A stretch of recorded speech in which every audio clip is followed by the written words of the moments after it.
Welcome to a place where hearts unwind, infinite threads that gently bind, love and compassion in every line. Together we rise through space and time. Welcome back to Infinite Threads. I'm your host, Bob. There's a feeling many of us carry quietly. We don't talk about it in polite company.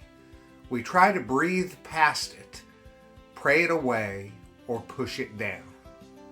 But there it is, in the gut, in the throat, in the sudden heat behind the eyes. Rage. And if you're someone who tries to live with love, someone who chooses gentleness and grace on purpose, then rage can feel like failure. You think, if I'm this angry, does that mean I've lost the thread? No. It means the thread is still alive. This episode is about the fire inside. The one that comes when you've tried everything else. The one that rises not because you hate, but because something in you still cares. Let's be clear. Rage is not a flaw. Rage is a messenger. It tells us something vital has been violated, something sacred, something that matters to us deeply. It's what shows up when love sees injustice and realizes no one is stopping it, no one is listening, no one is doing what they said they would. Rage says, this is not okay. This should not be happening. This hurts and it matters.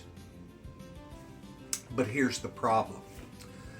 Most of us were taught to see rage as dangerous, especially if you're soft-spoken, especially if you're a caregiver, especially if you've been told all your life that peace means silence.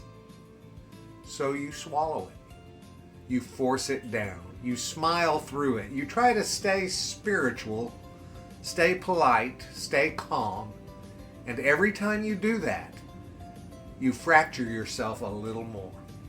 Until one day, the rage doesn't knock gently.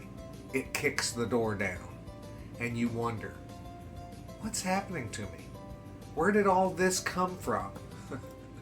But it was never gone. It was just buried under layers of trying to be okay with things that are not okay. Rage, when ignored, becomes poison. But rage, when honored, becomes clarity.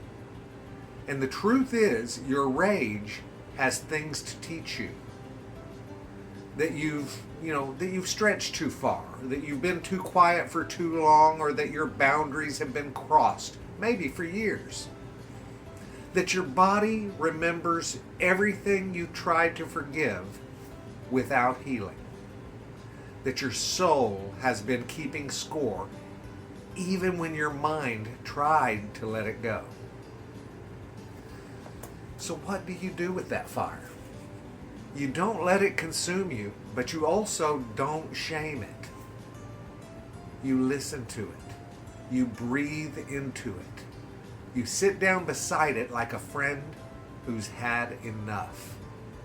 And then you ask, what are you protecting? What part of me are you trying to defend? Because underneath every wave of rage, there is a wound. And beneath that wound, there is love. When you let yourself feel your rage without lashing out, without weaponizing it, you begin to move through it. You start to speak in sentences you didn't even know you needed. Like, I'm not okay with this. I'm done pretending. This hurts more than I've said. Or, I need something to change. That's not destruction. That's awakening. You're not losing your values when you feel rage. You're confronting the places where your values have been violated. You're not becoming hateful when you feel fire. You're remembering what love is supposed to feel like and how far this moment is from it. And here's something no one tells you. Sometimes the most loving thing you can do is to get angry, to stop tolerating harm, to stop justifying dysfunction, to say enough and mean it. But, and this is important, rage alone is not the destination. Rage clears the ground, but love is what rebuilds it. Once you've felt the fire, you get to choose how to channel it. Some people will shout, some will walk away, some will paint, some will protest. Hey, some will sit in quiet truth and no longer bend. All of it is valid when it comes from love. This doesn't mean we glorify rage. It means we stop being afraid of it. Because the more we suppress it, the more it controls us. But when we honor it, it becomes a tool instead of a trap. Rage can say, I won't let this go unseen. But it's love that says, and I still believe in something better. So if you're angry, good. It means you haven't gone numb. It means you still care.